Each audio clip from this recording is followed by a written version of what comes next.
Lumière Kaboulo TV, Lumière Kaboulo TV, Lumière Kaboulo TV. Réflexion avec R9, Fabrice R9, Fabrice. Mobali Madeo, Balingaka, moi c'est Lolenga Ninyango, Nengosa Salanga Yeleki Makasi, Kaboulo TV, yo, Lumière Kaboulo, réflexion. Réflexion, double CD Fantomas, Mayo. Il est là, il a toujours. Barbito s'abonne, chaîne les amoko. Ça c'est dit, Maboko, t'as un s'abonner. Bon, mon yango, YouTube, aux Zavana, Moko Gaga. Réflexion, trop bandé là. Réflexion. Réflexion, lumière Kamboul, Yangwana, Balai qui est ça la biso bien. Tous en ciment pour. Et ça la G. Bongo. Toujours. Réflexion, Lumière Kambolo TV. Chaîne les amoko, vous s'abonner, vous avez décidé Lumière Kambolo TV. Bonjour, Nabiso Banso. Les Alingan de Konabino, Nabengami na Kombo ya Kambulu. Na salaka na émission na chaîne télé Oye Bengami Réflexion. Chaque samedi na 19h30, vous pouvez biso kuna na Mbote na batali pe balani nyonso ya réflexion na mokili mobimba. Ezali ngai ndeko na bino Kambulu na koyanola motuna oyo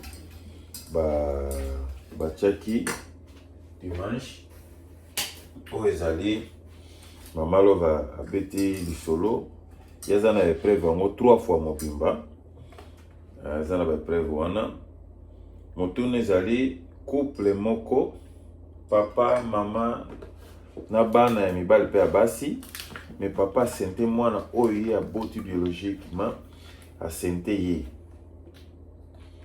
Motune ezali sikoyo mama asala ne pona mama découvrir que papa asente mwana na ye moko oyo bota ya mwasi. Motuna ngoso eke bien mingi zoke mingi côté ya basi, bango ba répondre avec que maman sikoyo asala décision ni.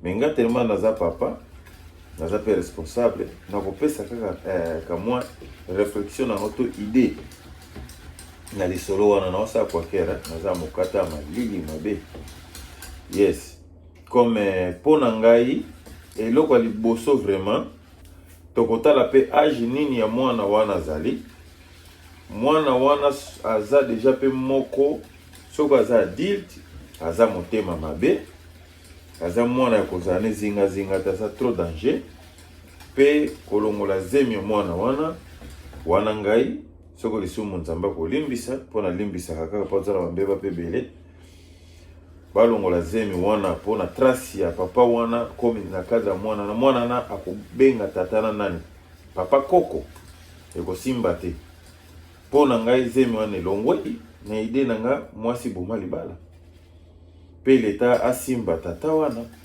pe komema papa na boloko oyo ngana koloba ya mwana par rapport ya pensée na ngai pona motuna ndenge kena kitoko wana ngana osa kwa kere na ngai bon appétit na nga moko eyokani bayo na lela bino fa voilà na sisi kosala kwa kere na nga sikoyo na dame na ebite naliaka trop ton liaka trop te asali kwa kere na nga moko wana eza atu chuna na mwa tata mwana molio mosanto ya lipa wana ezala wa gato na ndenge ya mabe te nalia nano nsima apres napesi ya na suka voilà eyokani bon appétit na Kambulu voilà eloko na eloko eza na ntango na yango mabe te tok